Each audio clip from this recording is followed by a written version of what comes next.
Le plus grand spectacle du monde. Présentation. En matière d'argent, votre intelligence émotionnelle devient plus cruciale que votre QI. L'argent ne suit pas les règles ou les lois traditionnelles comme celles de la physique, mais il est plutôt orienté vers la façon dont vous gérez vos émotions.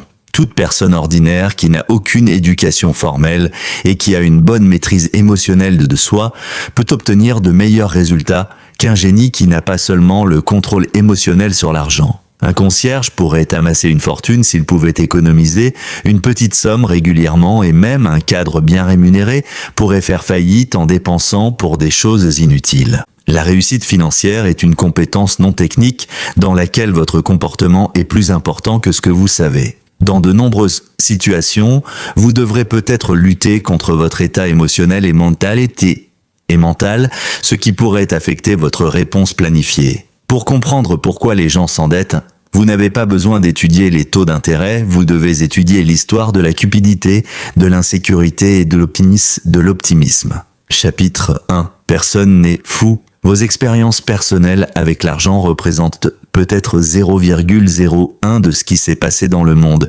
mais peut-être 80 de la façon dont vous pensez que le monde fonctionne. Chaque individu a ses propres expériences qui façonnent son point de vue sur la façon dont le monde fonctionne. Par exemple, si vous êtes né en 1950, le marché boursier est resté stable pendant l'adolescence et la vingtaine, ajusté pour tenir compte de l'inflation. Si vous êtes né en 1970, le S&P 500 a augmenté de 1000 pendant votre adolescence et la vingtaine, ajusté pour tenir compte de l'inflation. Ces deux groupes de personnes, nées à des années différentes, traversent la vie avec une vision complètement opposée du fonctionnement de la bourse. Le défi pour nous est qu'aucune étude ou ouverture d'esprit ne peut véritablement recréer le pouvoir de la peur et de l'incertitude. Certaines leçons doivent être apprises avant de pouvoir être comprises. Si vous avez connu une récession, vous aurez moins envie de prendre des risques et vous aurez davantage tendance à épargner. Connaître la récession sans en faire l'expérience ne vous aiderait pas à en comprendre les effets. Les émotions pèsent plus que les faits lorsqu'il s'agit d'argent. Et cela se reflète dans le comportement des gens. Aux États-Unis, les ménages à faible revenu dépensent environ $400 par an en billets de loterie. Bien que cela puisse sembler fou aux personnes à revenus élevés, c'est le seul moyen pour eux de gagner une énorme somme d'argent. Personne n'est fou, nous nous comportons en fonction de nos expériences financières passées que la plupart des gens développent au début de leur vie adulte. Chapitre 2. Chance et risque. La chance et le risque sont à la fois la réalité, chaque issue de la vie était guidée par des forces autres que l'effort individuel. Ils se produisent tous les deux parce que le monde est trop complexe pour que 100 de vos actions dictent 100 de vos résultats. L'impact accidentel d'actions indépendantes de votre volonté peut avoir plus de conséquences que celles que vous prenez consciemment. Il est difficile de quantifier la chance lorsque vous jugez de la réussite financière d'une personne. Faites attention aux personnes que vous louez et admirez. Faites attention aux personnes que vous méprisez et que vous souhaitez éviter de devenir. Concentrez-vous moins sur des individus et des études de cas spécifiques que sur des modèles généraux. Les résultats extrêmes sont des résultats à faible probabilité. Il n'est pas toujours utile d'appliquer les leçons de ceux qui ont obtenu ces résultats exceptionnels, car les forces extérieures l'art de la chance et du risque peuvent avoir joué des rôles incommensurables et non reproductibles. Examinez plutôt les modèles généraux qui offrent des informations directionnelles. Plus le schéma est courant, plus il peut s'appliquer à votre vie. Quand tout va bien, ne vous croyez pas invincible, car le cousin de la chance, risque, peut changer votre histoire. De plus, lorsque vous perdez, cela ne signifie pas que vous êtes nul. Rien n'est aussi bon ou aussi mauvais qu'il n'y paraît. Chapitre 3. Jamais assez. Lors d'une soirée organisée par un milliardaire à Shelter Island, Kurt Vonnegut informe son ami Joseph Heller que leur animateur, un gestionnaire de fonds spéculatifs, avait gagné plus d'argent en une seule journée que ce que Heller avait gagné grâce à son roman très populaire Catch 22 tout au long de son histoire. Heller répond « Oui, mais j'ai quelque chose qu'il n'aura jamais assez ». Il n'y a aucune raison de risquer ce que vous avez et ce dont vous avez besoin pour ce que vous n'avez pas et n'avez pas besoin. La compétence financière la plus difficile est d'obtenir le but d'arrêter de bouger. Cela n'a aucun sens de rechercher plus si vos attentes augmentent avec les résultats, car vous ressentirez la même chose une fois que vous aurez atteint vos nouveaux objectifs. Le problème est de nous comparer aux autres. La comparaison sociale est un processus sans fin. Le plafond de la comparaison sociale est si élevé que pratiquement personne ne l'atteindra jamais. Beaucoup de choses valent plus que les gains que l'on peut tirer de la prise de risque, comme la réputation, la liberté, l'indépendance, la famille et les amis, l'amour. Et votre meilleure chance de conserver ces objets est de savoir quand il est temps d'arrêter de prendre des risques qui pourraient leur nuire. Savoir quand tu en as assez. Le bonheur n'est que des résultats moins les attentes. Chapitre 4. Composés confondants. Warren Buffett a commencé à investir à l'âge de 11 ans. Il a amassé la plus grande partie de sa fortune après ses 50 ans. Il est considéré comme l'un des plus grands investisseurs de notre époque. En fait, toute la réussite financière de Warren Buffett peut être liée à l'assise financière qu'il s'est bâtie pendant sa pubescence et à la longévité qu'il a maintenue pendant ses années de gériatrie. Son talent est d'investir, mais son secret, c'est le temps. Un bon investissement ne consiste pas nécessairement à obtenir les meilleurs rendements. Il s'agit de gagner de très bons rendements que vous pouvez conserver et qui peuvent être répétés sur la plus longue période. C'est à ce moment-là que la préparation se déchaîne. Chapitre 5. Devenir riche ou rester riche. Il existe de nombreuses façons d'acquérir de la richesse. Mais il n'y a qu'une seule façon de rester riche, une combinaison de frugalité et de paranoïa. Pour obtenir de l'argent, il faut prendre des risques, être optimiste et se lancer. Garder de l'argent exige le contraire. Cela demande de l'humilité et de la peur que ce que vous avez créé puisse vous être retiré tout aussi rapidement. Nous ne pouvons pas présumer que le succès d'hier se traduira par la bonne fortune de demain. Nous devons développer un état d'esprit de survie. Cela signifie développer la capacité de rester longtemps dans les parages sans s'anéantir ou être obligé d'abandonner. Viser à des finances inébranlables, rester dans le jeu assez longtemps pour que la composition fonctionne. Possibilité d'erreur. Un bon plan laisse place à l'erreur, marge de sécurité. Plus vous avez besoin d'éléments spécifiques d'un plan pour être véridique, plus votre plan financier devient fragile. Soyez optimiste quant à l'avenir, mais paranoïaque face aux obstacles qui se dressent sur votre chemin. Chapitre 6. Tails, tu gagnes.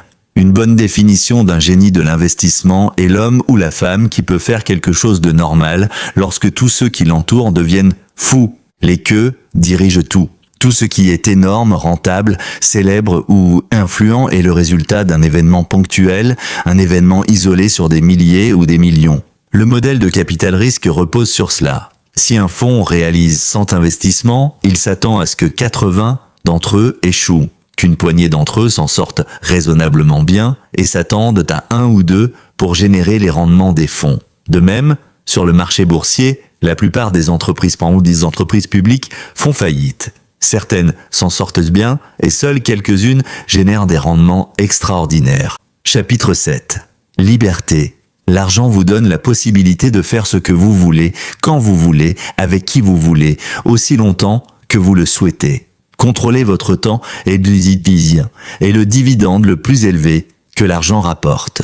La forme la plus élevée de richesse est la capacité de se lever tous les matins et de dire « Je peux faire ce que je veux aujourd'hui ». Le fait d'avoir le sentiment de contrôler sa vie est un indicateur plus fiable d'un sentiment positif de bien-être que n'importe laquelle des conditions de vie objectives que nous avons envisagées. Chapitre 8. Le paradoxe de l'homme dans l'automobile. Quand tu vois quelqu'un conduire une belle voiture, tu penses rarement au gars qui conduit la voiture.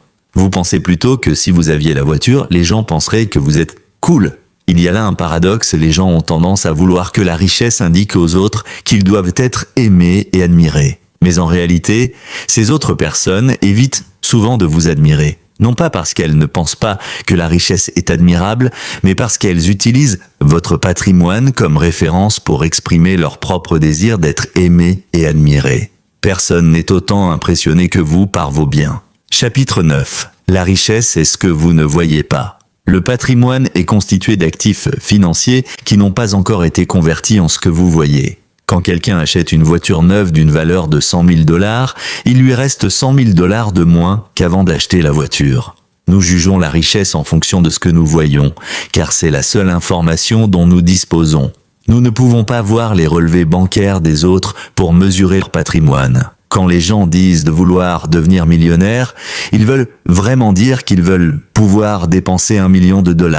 Il y a une énorme différence entre être riche et être riche. Votre revenu actuel est riche. Vivre dans de grandes maisons, conduire des voitures de luxe montre que vous êtes riche.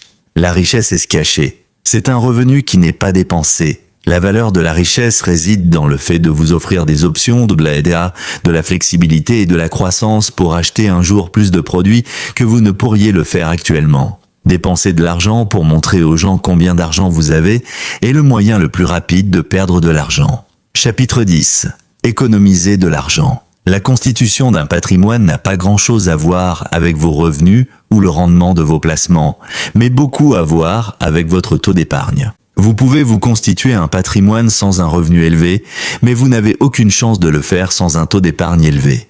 Le rendement de vos investissements pourrait vous enrichir, mais les résultats sont incertains, alors que l'épargne personnelle et la frugalité sont davantage sous votre contrôle, et on sent de chances d'être aussi efficace à l'avenir qu'aujourd'hui. Apprendre à être heureux avec moins d'argent crée un fossé entre ce que vous avez et ce que vous voulez, similaire à l'écart que vous obtenez en augmentant votre salaire, mais plus facilement et plus facilement et plus facilement. Au-delà d'un certain niveau de revenu, ce dont vous avez besoin ne dépend que de votre ego. Chapitre 11. Raisonnable. Ne tentez pas d'être froidement rationnel lorsque vous prenez des décisions financières. Essayez d'être assez raisonnable.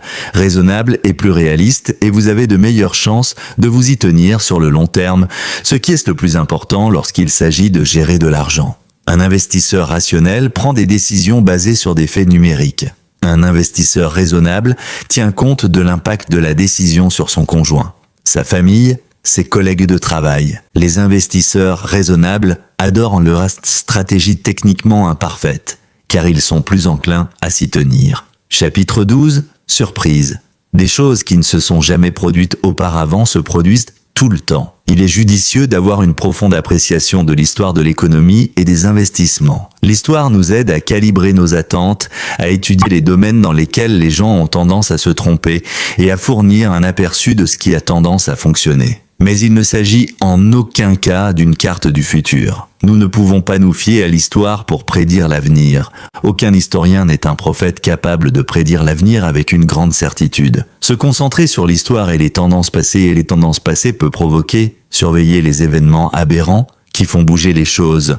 Le fait de confondre le présent avec le passé ne tient pas compte des changements structurels pertinents dans le monde d'aujourd'hui. Chapitre 13. Une marge d'erreur. L'objectif de la marge de sécurité, c'est d'éviter de rendre la prévision inutile. On ne peut jamais prédire ce que l'avenir nous réserve. Lorsque vous vous laissez placer à l'erreur, vous planifiez toute incertitude, tout caractère aléatoire ou toute chance inconnue qui pourrait survenir. Augmentez l'écart entre ce que vous pensez qu'il va se passer et ce qui peut arriver. Prévoyez votre plan en ne vous conformant pas au plan. Point de défaillance unique. Lorsque de nombreuses choses dépendent d'une seule chose pour fonctionner correctement, et que cette seule chose tombe en panne, l'ensemble du système tombe en panne. Le principal point d'échec en matière d'argent est le fait de ne compter que sur un salaire pour financer les besoins de dépenses à court terme, sans épargner pour créer un écart entre ce que vous pensez être vos dépenses et ce qu'elles pourraient être à l'avenir. Chapitre 14. Tu vas changer. Nous sommes de piètres prévisionnistes de notre avenir. Imaginer un objectif est facile et amusant, mais l'imaginer dans le contexte de stress de la vie réaliste qui augmente au fur et à mesure que la vie se déroule est complètement différent. L'illusion de la fin de l'histoire est ce que les psychologues appellent la tendance des gens à être parfaitement conscients de tout ce qu'ils ont changé dans le passé, mais à sous-estimer à quel point leur personnalité, leurs désirs et leurs objectifs sont susceptibles de changer à l'avenir. Acceptez qu'en tant qu'individu, vous êtes susceptible de changer. Ce qui compte pour vous aujourd'hui pourrait devenir obsolète à l'avenir. En supposant que vous serez satisfait d'une vie simple, même avec de faibles revenus, ou que vous choisissez de travailler pendant des heures interminables pour gagner de la richesse, vous aurez plus de chances de le regretter à l'avenir. Vous devez donc éviter toute planification financière extrême. Chapitre 15. Rien n'est gratuit. Un investissement réussi exige un prix. Mais sa devise n'est pas le dollar et le centime. Il s'agit de la volatilité, de la peur, du doute, de l'incertitude et du regret, qui sont tous faciles à ignorer tant que vous n'y faites pas face en temps réel. Si vous voulez obtenir un rendement annuel de 11 jusqu'à votre retraite, vous devez être prêt à faire face à la volatilité du marché des rendements élevés en peu de temps et des pertes encore plus rapides. Le prix que vous payez pour ces produits y passe souvent inaperçu. Lorsque vous investissez à long terme, vous devez être prêt à accepter la volatilité à court terme. Considérez cela comme une redevance plutôt que comme une amende. Chapitre 16. Toi et moi. Les investisseurs s'inspirent souvent de façon innocente d'autres investisseurs qui jouent à un jeu différent de ce qu'ils sont. Les bulles ne sont pas tant liées à la hausse des valorisations. Ce n'est que le symptôme de quelque chose d'autre, les horizons temporels se rétrécissent à mesure que de plus en plus de traders à court terme entrent. Des bulles se forment lorsque plus d'argent est ajouté pour des prospects, principalement à court terme, plutôt que pour des perspectives à long terme. Les bulles font des dégâts lorsque les investisseurs à long terme qui jouent à un jeu commencent à suivre les indications des traders à court terme qui jouent à un autre. Chaque investisseur a des objectifs et des points de vue différents. Donc ce qui pourrait fonctionner pour quelqu'un d'autre pourrait ne pas fonctionner pour vous. Comprenez donc votre horizon temporel et évitez de vous fier aux indices financiers des autres. Chapitre 17. La séduction du pessimisme. L'optimisme est l'acquis et la conviction que les chances d'un bon résultat seront en votre faveur au fil du temps, même s'il y aura des revers en cours de route. Le pessimisme semble tout simplement plus intelligent et plus plausible que l'optimisme. En comparaison, les pertes semblent beaucoup plus importantes que les gains. Sur les marchés boursiers, une baisse de 10 est observée partout, mais un gain de 10 n'attire aucune attention. En raison de l'évolution, nous traitons les menaces comme plus urgentes que les opportunités. Dites à quelqu'un que tout ira bien et qu'il est susceptible de vous hausser les épaules ou d'avoir un œil sceptique. Dites pas à quelqu'un qu'il est en danger et vous aurez toute son attention. La croissance est stimulée par la composition, qui est lente et prend du temps alors que la destruction se produit en un instant. Chapitre 8. Quand tu vas croire n'importe quoi. Le monde est animé par des histoires. Plus vous voulez que quelque chose soit vrai, plus vous avez de chances de croire à une histoire qui surestime les chances qu'elle soit vraie. Tout le monde a une vision incomplète du monde, mais nous formons un récit complet pour combler les lacunes. Nous essayons de comprendre le passé en expliquant les événements au fur et à mesure qu'ils se sont déroulés. Cela nous donne l'illusion que nous comprenons comment fonctionne le monde, et cela conduit à des erreurs. Plutôt que d'accepter que nous ne comprenons pas les choses, nous essayons de développer des théories personnelles qui sont psychologiquement réconfortantes. L'illusion du contrôle est plus convaincante que la réalité de l'incertitude.